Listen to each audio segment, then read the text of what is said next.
नमस्कार जी, मैं केशव राय विश्व हिंदी अकादमी मुंबई से। और मैं इस समय ऑस्ट्रेलिया में आया हूँ और यहाँ आज सिडनी में हूँ, रेखा राजवंशी जी के घर पर। और हमने उनका पुस्तकालय भी देखा और कल कार्यक्रम हुआ था। विश्व साहित्य में अगर कहीं बातचीत चलती है साहित्य की, लेखन की, कहानी की, कविता की, साहित्य की अलग अलग विधाओं पर, तो ऑस्ट्रेलिया में नाम लिया जाता है रेखा राजवंशी जी का। बहुत सम्मान से नाम लिया जाता है क्योंकि बहुत काम कर रही हैं, वर्षों से कर रही हैं। अ, थोड़ा मैं बताना चाहता हूँ, कई पुस्तकें इनकी आ चुकी हैं, जिसमें देखिए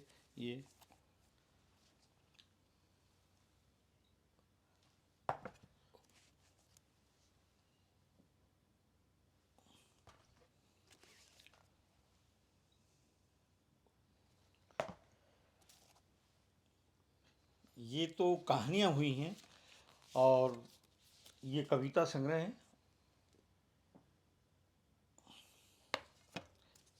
कविताएं, आपने आदिवासियों पर भी काम किया है, तो ऑस्ट्रेलिया की आदिवासी लोक कथाएं, बाल साहित्य पर भी आपकी कई पुस्तकें आ गई हैं। और ये छोटे छोटे पंख, रंग बिरंगे गुब्बारे, ये गलियों के बच्चे, इसी तरह से मुट्ठी भर चांदनी, इश्क है, ख्वाब है, कहानी है, ये कितनी बार होता है। ये मुझे जब आप भारत में आई थी तो मैंने आपसे साक्षात्कार के लिए समय मांगा था, तो हमने इनसे बातचीत की थी और इस पुस्तक पर भी की थी, और कई लोगों ने ये पुस्तक पढ़ी, बहुत पसंद आई लोगों को। और ये जीवित रहेगी स्त्री, कंगारुओं के देश में। और जब भी कोई पुस्तक आती है तो लेखक या प्रकाशक दोनों तय करते हैं कि इसमें आवरण पर क्या होगा, वो बहुत महत्वपूर्ण होता है। तो ये अनुभूति के गुलमोहर और ये चित्र इमरोज का है। तो बहुत मतलब कम लोगों को इमरोज साहब मिले होंगे, और इसमें आप रेखा जी मिली उनसे और उन्होंने ये चित्र उनका है। तो रेखा जी नमस्कार। नमस्ते केशव जी, देखिए, और हमारे श्रोताओं को भी नमस्ते। आप सिडनी आए, कितनी धन्यवाद। अच्छी बात है। बहुत बहुत स्वागत है धन्यवाद, आपका भी। धन्यवाद, जी धन्यवाद। रेखा जी, आपका जो साहित्य है, गद्य और पद्य दोनों के बारे में बताया है। साथ ही साथ क्या होता है, कोई भी जो लेखक होता है ना, उसकी एक इच्छा होती है, खूब लिखता है वो, सम्मान भी, प्रतिष्ठित सम्मान भी चाहता है वो। और दूसरी बात, उससे भी बड़ी बात चाहता है कि उसका लिखा हुआ पाठ्य पुस्तक पाठ्यक्रम में आ जाए। जी जी ये बहुत कम लेखकों को ऐसा सौभाग्य प्राप्त होता है। जब उसकी लेखनी अच्छी होती है तो निश्चित रूप से, या फिर कहीं ना कहीं सोर्स जरिए लगाना पड़ते हैं। लेकिन आपकी कई कहानियाँ और कई कविताएं पाठ्यक्रम में हैं, और ये सब होने के बाद आपको पाठक या वो बच्चे बताते हैं कि रेखा जी की कहानी पढ़ी, कविता पढ़ी, उनके पिता को बताते हैं। वो पिता नंबर आपका ढूंढते हैं, फिर आपसे उसके बारे में कहते हैं कि आपका लिखा हुआ ये पाठ्यक्रम में आने से बच्चों को नई प्रेरणा, ऊर्जा दे रहा है जीवन के जी। प्रति और सजग कर रहा है। तो ये पाठ्यक्रम में कौन कौन सी पुस्तकें आई, कौन कौन सी कहानियाँ आई हैं? देखिए केशव राय जी, मैं तो सोचती हूँ कि हम इसलिए नहीं लिखते कि पाठ्यक्रम में जुड़ना है, जी, और किसी पुरस्कार के लिए भी नहीं जी, लिखते। जी, लेकिन ये है कि लिखते हैं क्योंकि लिखने की प्रतिभा है एक तरह से, और लिखने की चाहत है। जी, और जी, जो महसूस करते हैं वो उसको हम कह पाते हैं, जी, और उसकी क्षमता है।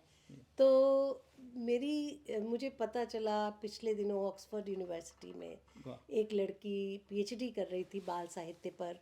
जी, तो उसने मुझे कांटेक्ट किया, उसने कहा कि आपसे बाल साहित्य पे चर्चा करनी है। तो वाह, मैंने पूछा आपको कैसे पता, जी, क्योंकि तब तक मेरी एक ही किताब आई थी, छोटे छोटे पंख। अच्छा, तो मैंने कहा बाल साहित्य पर तो बहुत काम नहीं है मेरा। तो उसने बताया कि वो कर्नाटक की पाठ्यपुस्तक में क्या बात, कविता लगी हुई क्या है, बात, अलबेली घंटी। क्या बात, तो वाह, इस तरह पता चलता है, जैसे दिल्ली यूनिवर्सिटी में ये आपने जो कहानियों की किताब जी, दिखाई, हाँ, जी, आ, जी, किताब घर से प्रकाशित जी, हुई जी, थी, जी, जी, जी, उस किताब की कई कहानियाँ, जी, अनंत यात्रा, वाह, फेयरवेल, जी, ये सब लग गई हैं। क्या बात, वाह, जी। तो जी, ये पता चलता है क्योंकि मैं ऐसा नहीं कुछ कहती कि मैं बहुत अच्छी लेखिका हूँ या जी कहानी लेखन की मुझे महारत हासिल है। हम जी सब मुझे लगता है हमेशा सीखते ही रहते हैं। जी। और सौभाग्य है कि कुछ जुड़ जाता है, कुछ लोगों को अच्छा लगता है। अच्छा, आपने अनुवाद भी बहुत किया है। और लेखक बनना और कविता लिखना, कहानी लिखना, उपन्यास लिखना, उससे ज़्यादा कठिन होता है अनुवाद। वो बहुत चुनौती वाला होता है। जी। और अनुवादक हर आदमी बन नहीं सकता है। हम्म। आपको कितनी चुनौतियां लगी जब आपने दूसरी भाषाओं का जी। उस भाषा में अनुवाद किया? चुनौती तो होती देखिए, है। जब मैं यहाँ आई थी तो सबसे बड़ा प्रश्न होता है प्रवासी का कि जी वो नए देश में जी कैसे जीविकोपार्जन कर सके। जी तो हालांकि मेरी टीचिंग की क्वालिफिकेशन थी केशव राय जी, लेकिन उस वक्त अनुवाद करना एक लगता था कि ऑल्टरनेटिव करियर हो सकता है, एक क्षेत्र है जो चुना जा सकता है काम के लिए।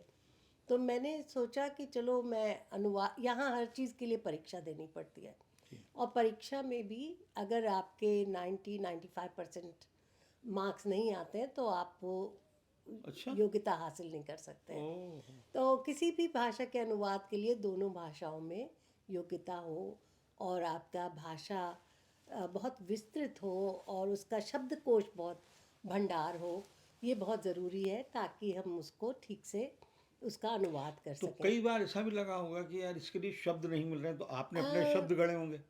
ऐसा देखिए कम हुआ, लेकिन ज़्यादातर यहाँ जो मैंने बहुत बड़ी बहुत बहुत सारी वेबसाइट से लेकर होम अफेयर्स तक की, और बहुत सारी चीज़ों का मैंने अनुवाद किया। जी तो वो तो दूसरी तरह का अनुवाद था, लेकिन ये जो मुख्य रूप से आपने बताई ये किताब लोक कथाएं, जी ये लोक कथाओं का मुझे मेरे ख्याल से 2011 में एक आया कि आपकी इन कहानियों का, क्योंकि आप राइटर भी हैं जी तो हमें लगता है आप बहुत अच्छा अनुवाद कर पाएंगी। जी तो मैंने इसका ये चैलेंज, ये एनिमेशन फिल्म्स थी, जी और 13 एनिमेशन फिल्म्स थी आदिवासियों जी की कहानियाँ।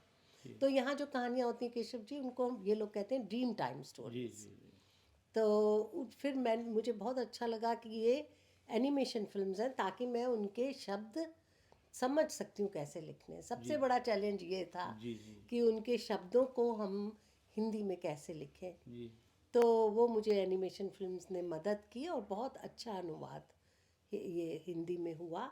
और इसके लिए मुझे एक संस्था से, जो कि बड़ी संस्था है, ऑजिट, जी Australian interpreters and translators authority, जी। उन्होंने मुझे पुरस्कृत किया।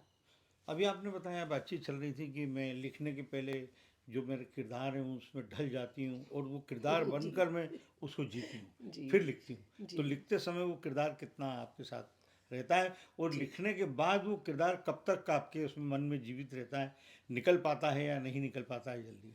देखिए, बिल्कुल सच बात है कि अगर मैं कोई कहानी लिख रही हूँ तो उसके किरदार ने या उसके चरित्र ने मेरे मन को पूरी तरह छू लिया है। जी और कोई भी अच्छी कहानी लिखने के लिए उसमें पूरी तरह डूब जाना पड़ता है। जी और अधिकतर पात्र मेरी कहानियों के ऐसे हैं जो कि जिनको मैं जानती रही हूँ, या जो मेरे मेरे अधिकतर कहानियाँ प्रवासी लोगों पर आधारित हैं। कुछ कहानियाँ भारतीय जी पृष्ठभूमि को लेकर भी हैं, लेकिन प्रवासी का मतलब ही है कि दोनों देशों में के लोगों को लेकर लिखना।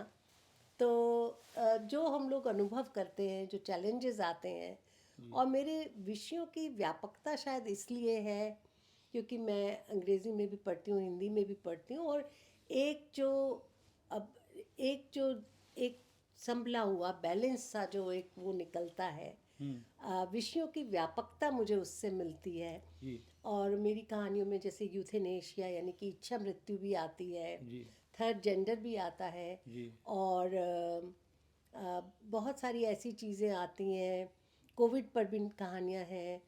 तो वो अभी नियो नाज़ी तक, मेरी जो नियो नाज़ी मूवमेंट चल रहा है ऑस्ट्रेलिया में, जी अगर आप देखें लघु कहानियाँ मेरी नियो नाज़ी मूवमेंट तक गई हैं। जी जी क्योंकि जो लोग कहते हैं कि वाइट सुप्रीमेसी की बात है, कि जब लोग कहते हैं कि आप वापस चले जाइए, हम्म। आप हमारी नौकरियां छीन रहे हैं, जी आप यहाँ पर क्यों हैं। जी तो ये जो रेसिज्म का, जो प्रजातिवाद का जो चक्कर है, ये यहाँ तक बिल्कुल लेटेस्ट मूवमेंट तक मैंने कोशिश की है जी। कि लोगों तक पहुँचा सकूं।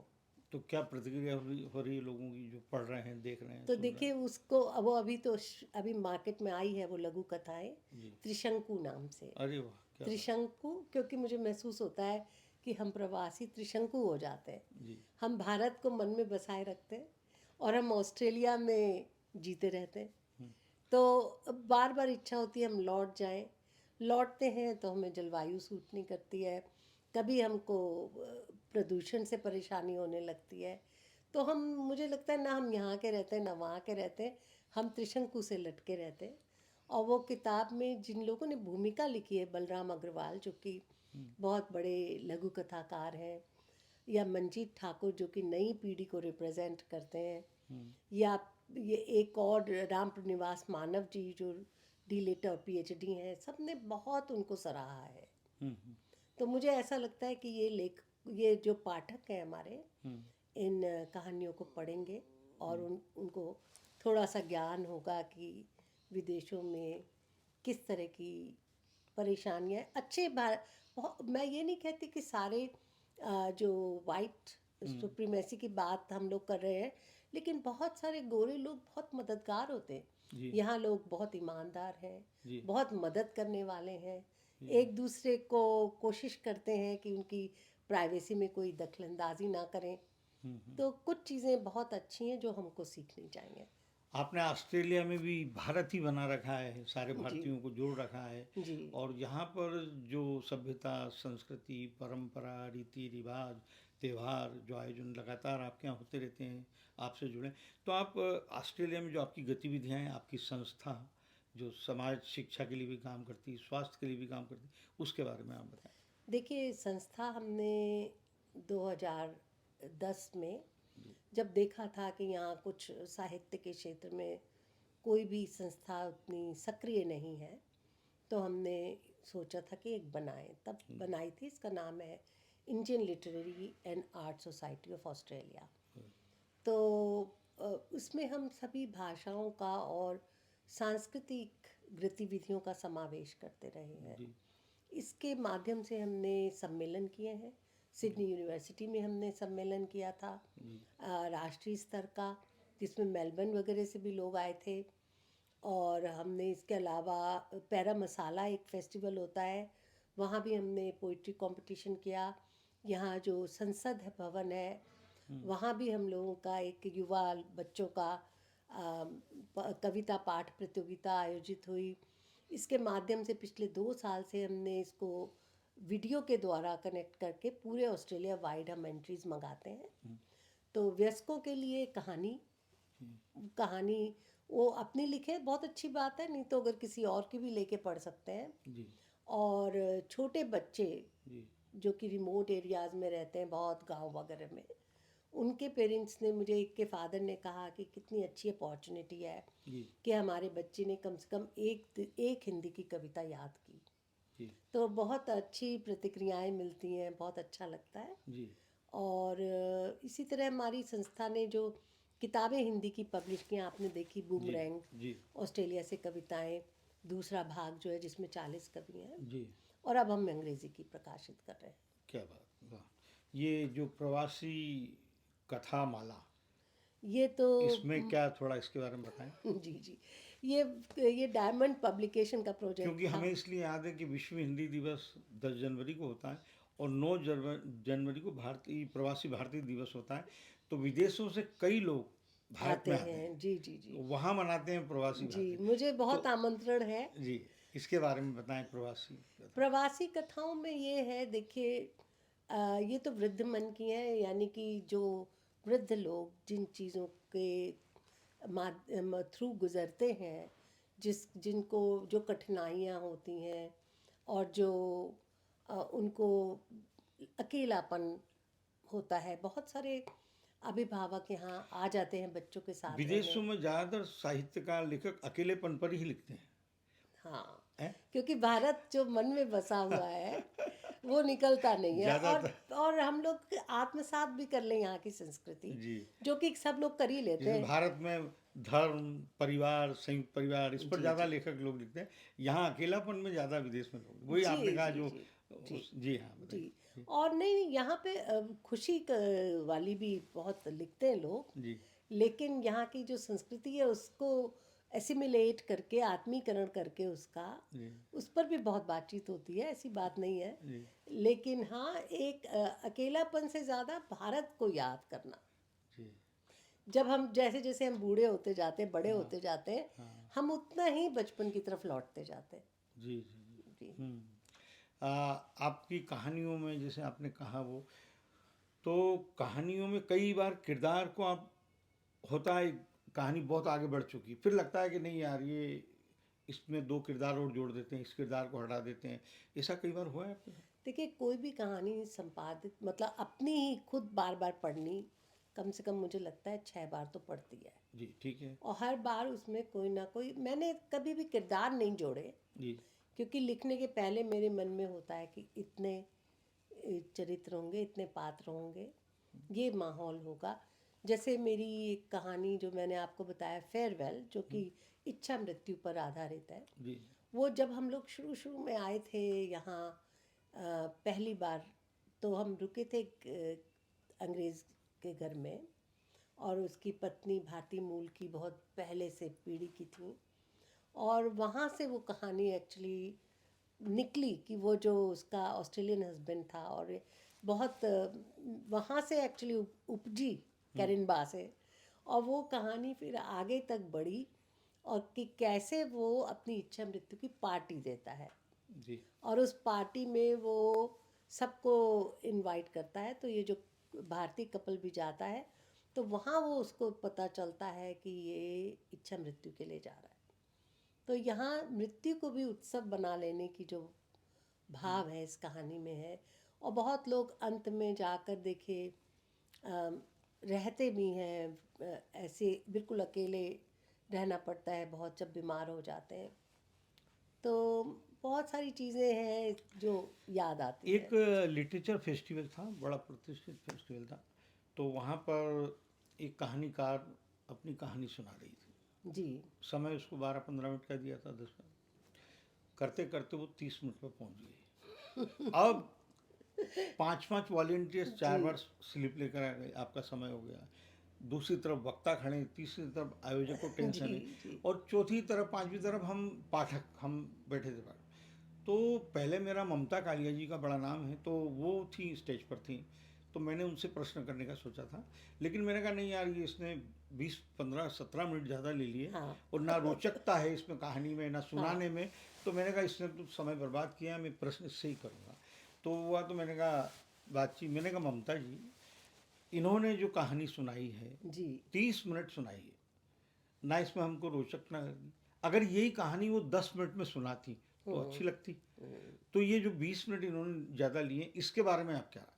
तो बोले देखिए केशव राय जी, कोई भी लेखक, हमने हजारों लाखों पेजेस पढ़ दिए, कोई मतलब नहीं लिखा, लेकिन लिख दिया उन्होंने तो पढ़ना पड़ेगा। तो कहानी 10 मिनट में भी हो सकती, लेकिन कोई भी लेखक जब लिखता है तो अपने शब्द काटता नहीं है, उसको ऐसा लगता है कि अपने शरीर का कोई अंग काट रहा है वो। आपको किस तरह का ये इस तरह से लगा कि आपने लिखा और लगा कि नहीं यार ये ठीक नहीं है, या इसको हटा दें, फाड़ के नहीं नहीं, फेंक दें? बहुत फाड़ के फेंकना तो नहीं, रुक जाती कई बार।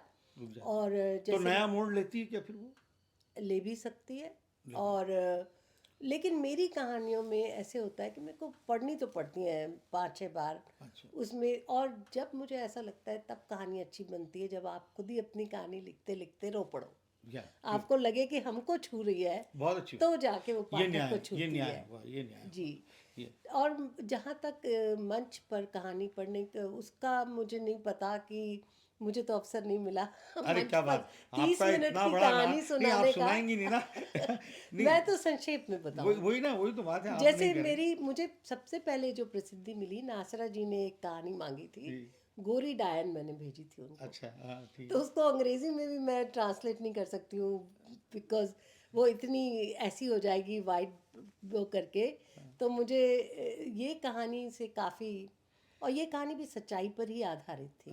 अच्छा, आप गज़लों में भी आपका बहुत लेखन है और आपकी पुस्तक ये नज़्में आई, नज़्में हाँ, नज़्में भी और हैं। गज़लें, इसके बारे में कुछ बताएँ? गज़ल और नज़्म दोनों के बारे में बताएँ। तो देखिए, गज़लों का तो ऐसे शुरू हुआ कि मैंने 21-22 साल में एक गज़ल लिखी थी। पहले तो दोनों का अंतर बता दीजिए, ताकि नए-नए पाठक, नए-नए श्रोता सुने गज़ल और नज़्म का अंतर। जी, जी, जी। जी, गज़लों में तो देखिए बिल्कुल आपको उसका जो नियम है, जी, वो पूरे की पूरे फ़ॉलो करने पड़ते हैं, जी, है ना? जी। और उस और जहाँ तक नज़्मों की बात है, मैं लंबा ना जाके क्योंकि बिल्कुल, 1-2 लाइन में बताएँ। और नज़्मों में भी एक ऐसी चीज़ है कि कहीं पर जाकर वो मिलती हैं, जी। कहीं दोनों ही दिल से शुरू निकलती से हैं। अंत तक एक ही बात होना चाहिए, है ना? हाँ, नज़्म। और कहीं ना कहीं वो उसमें लोग कहते हैं रिदम नहीं, पर रिदम होती है। जब देखिए अनूप जलोटा को मैंने अपनी किताब दी तो उन्होंने जी, 1 मिनट में इसकी एक नज़म गा एक दी। नज़्म सुनाइए ज़रा। अच्छा। कोई सी भी जो आपकी सभी लोकप्रिय हैं आपकी तो, लेकिन नहीं नहीं नहीं, युवा ऐसी। पीढ़ी को नज़र में रखते हुए बच्चों को, हाँ हाँ, मैं। क्योंकि बच्चे आजकल शेर व शायरी में बहुत रुचि ले रहे हैं मैडम, हाँ, ये तो बात बिल्कुल बहुत रुचि ठीक ले है। रहे हैं वो। बिल्कुल बिल्कुल। जी, स्वागत। तो देखिए, एक ये है फागुन, जी, अ, कि जब फागुन झमकता है। अच्छा, एक बात और बता दूं, ये कितनी बार होता है। जी, ये मेरी अधिक हर नज्म में आया है। खास बात इसकी क्या बात। एक ये है कि जब फागुन झमकता है तो टेसू रंग की सौगात ले आंगन में आता है। जी, बहारें फाग गाती हैं, चमन फिर मुस्कुराता है जी, कि ढोलक थाप पर ना जाने कितने दिल धड़कते हैं, वाह, कि ढोलक थाप पर ना जाने कितने दिल धड़कते हैं। कोई आंखें मिलाता है, कोई नजरें चुराता है, कोई महबूब को अपने कलेजे से लगाता है। क्या बात, वाह, कहीं पर गीत बजते हैं तो आशिक दिल धड़कते हैं। गुलाबी लाल पीले रंग से जो गुलाबी लाल पीले रंग में जोड़े थिरकते हैं। कहीं पर भंग घुटती है, कहीं ठंडाई चलती है, क्या बात, कि मीठी चाशनी में फिर कहीं मिठाई बनती है। क्या बात। महकता है गुलाबो इत्र, जी, महकते हैं गुलाबो इत्र, पिचकारी में तब मन की जी, बरसने लगती है फिर से जी, घटाएं तेरे सावन की। वाह, क्या बात, क्या बात। कोई आंसू का कतरा मेरी आंखों से टपकता है, जी, कोई आंसू का कतरा मेरी आंखों से टपकता है। जी, तो फिर मैं सोचती हूँ, कैसे होगे और कहाँ होगे, मुझे क्या सोचते होगे जी, यूं होली की बहारों में, मुझे क्या ढूंढते होगे जी, इन्हीं रंगीन नज़ारों में। क्या बात, ये कितनी बार होता है, क्या बात, बहुत, ये कितनी बार होता बहुत। अंतिम प्रश्न, इस डिजिटल युग में हिंदी का प्रचार प्रसार भी खूब बढ़ रहा है है। जी। और लेखकों को भी अच्छा फ़ायदा हो रहा है, उसको रॉयल्टी देखें, किताबें खूब बिकती हैं। अभी मैं उज्जैन में था, कुछ 5-7 दिन इवेंट थी हमारी, 3 दिन, तो करीब करीब मैंने अमेज़ॉन से नहीं करके करीब 4-5 हज़ार की किताबें मंगा ली होंगी। तो उससे लेखकों को भी फ़ायदा तो बहुत हो रहा है। जी, तो इस डिजिटल वाले के युग में लेखक के लिए क्या क्या उपलब्धियां, नई पीढ़ी के बारे में आप बताएं, अंतिम प्रश्न। देखिए, बात ये है कि डिजिटल जब डिजिटल सोशल मीडिया आया है, बहुत लाभ हुआ है लेखकों को, कुछ नुकसान भी हुए हैं। जी, पर जो लोग नहीं जाने जाते थे जी, कहीं भी, कोविड समय से ज़्यादा जोर पकड़ा और लेखक एक दूसरे से परिचित हो गए। उनकी किताबों की रॉयल्टी की बात है, मुझे तो आज तक रॉयल्टी मिली नहीं है, जी, मैं आपको सच बताऊं। जी, क्योंकि प्रवासी लोगों को तो ये सोचते हैं लोग ये बहुत पैसे वाले हैं हाँ, पहले से ही। हाँ, लेकिन ये है कि लोग सब जान गए हैं हाँ, और आमंत्रण मिले। साहित्य अकादमी ने भी बुलाया था, जी, विश्व रंग ने भी बुलाया हाँ, था, फिर लखनऊ से भी आपको वो पता आपकी है। हमने सब देखी है था। जी जी जी, जी। जी, तो ये सब शायद लोगों तक पहुंचने का माध्यम है, जी, जी, जो सोशल मीडिया है। जी, और लोग आपको पढ़ते हैं, सुनते हैं, ये भी बहुत संतोषजनक है। जी। जी। तो यही एक खास बात है। साहित्य के क्षेत्र में जो प्रतिष्ठित संस्थाएं हैं जो पुरस्कृत करती है लेखकों को, उनके बारे में कुछ ग्रुपबाजी या कुछ ऐसा लगता है कि वो देखिए, पहले जब मुझे मिला तो भी मैंने एक्सपेक्ट तो नहीं किया था, हाँ लेकिन ये है कि मुझे लोग कहते हैं, ऐसा बताते हैं कि बिना जान पहचान के कुछ होता नहीं है। जी क्योंकि इतने कई बार ऐसे लेखकों को पुरस्कृत कर दिया जाता है जी जिनका कि योगदान ही बहुत कम है। जी दिव्या जी से, लंदन की हैं दिव्या माथुर, उनसे बात हो रही थी। वो मुझे कह रही थी, रेखा तुम क्या समझती हो, मुझे तो कोई पुरस्कार ढंग का मिला ही नहीं है। अच्छा हाँ तो जो कि नाम है उनका इतनी काफी। बड़ी लेखिका होकर हाँ जब वो ये कहती हैं, हाँ तो पुरस्कारों से कोई योग्यता का आंकलन करे, हाँ बिल्कुल बेकार बात है। हाँ, बाजारवाद तो इसमें है आपको। बिल्कुल बिल्कुल बाजारवाद है, जी। और योग्यता का आंकलन की कोई कसौटी नहीं है पुरस्कार मिलना। आपका उपन्यास अभी नहीं आया ना? उपन्यास शायद लिखूंगी। अच्छा जी। शायद चलिए धन्यवाद नहीं, धन्यवाद बहुत बहुत आपका। धन्यवाद केशव।